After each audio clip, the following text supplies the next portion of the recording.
Hi, I'm Phyllis from the Doll Corner, and welcome to my channel.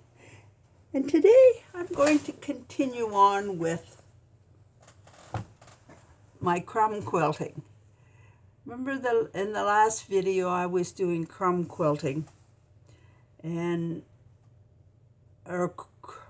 sewing pieces of fabric together, crumbs together. And so then I've cut them out into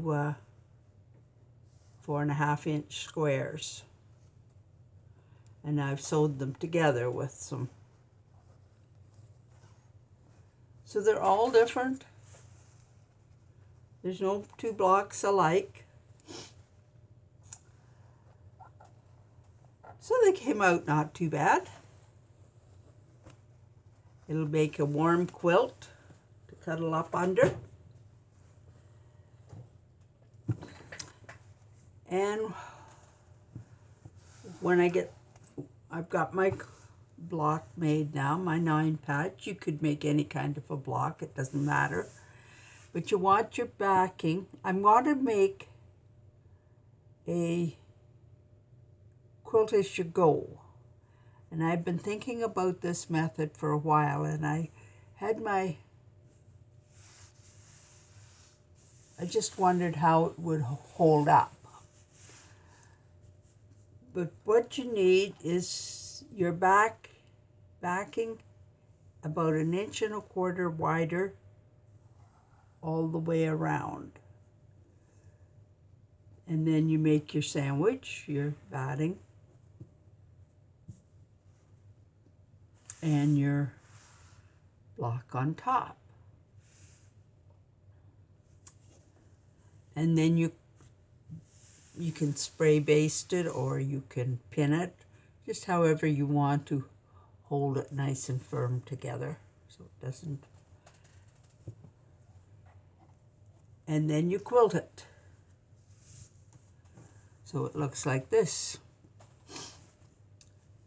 And then how you sew them together is you bring this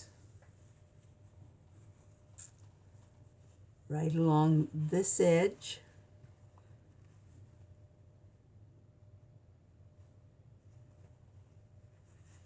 Now this I'll have to trim if I just don't have that quilted or anything, so it may have to be trimmed or moved a little bit. So I'm going to sew right along this edge, and this edge will be right up against, it'll be stitched right along here and right along here, and that will form, press it open, and that makes your sashing.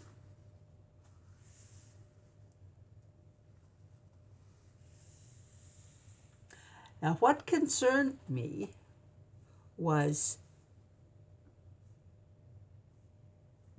with where this seam would pop open, because it just has one row of stitching down here, and if you are pulling on the quilt and just general wear, that might just pop open, and then you would be fixing it, sewing it by hand, trying to get it all back together again.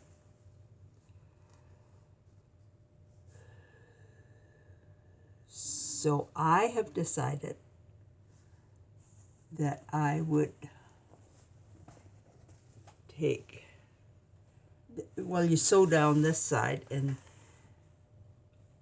this is where the seam is. So I decided that I was going to do a embroidery stitch down the center, and that would hold it open, and it would be no chance that it would ever come apart. Now with this seam I had a little trouble. I didn't have my embroidery needle in, and it seemed to be breaking my thread. Either that, there was something wrong with my thread, I don't know. And now when I want to put my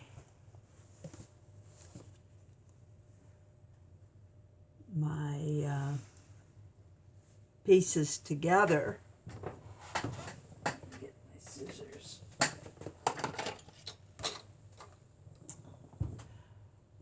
I am going to take and trim this part out of here, just like that, and I'll trim the other side. And that gets a lot less bulk. And then that goes over. And that'll either be your binding or your sashing for your next row. Bring these together like this.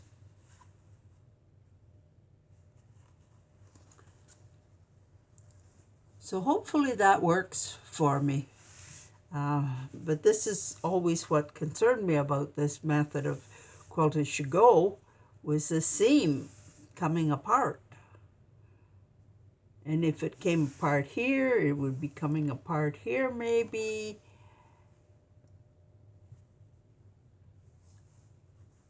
And but it's really easy to quilt the one block at a time.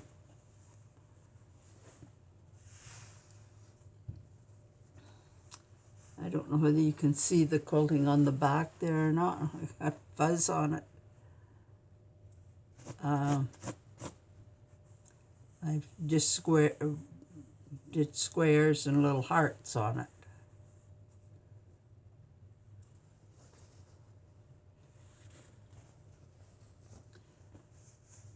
So hopefully I get it together all right, that it won't fall apart.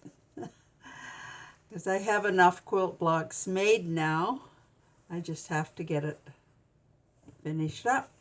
But I think it'll go together pretty easy, as long as it doesn't go, because it's not hard to quilt.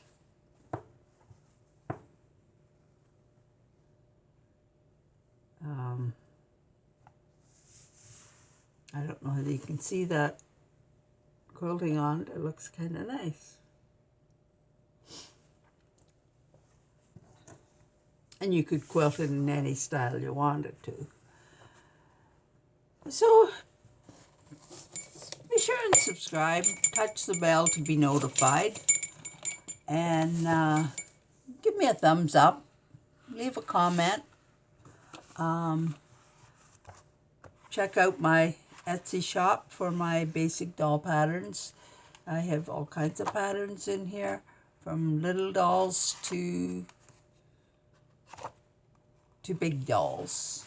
I got baby dolls and I got fashion doll patterns in here, and girl dolls and lady dolls, and just all kinds of different styles of patterns. And thanks for watching. Bye now.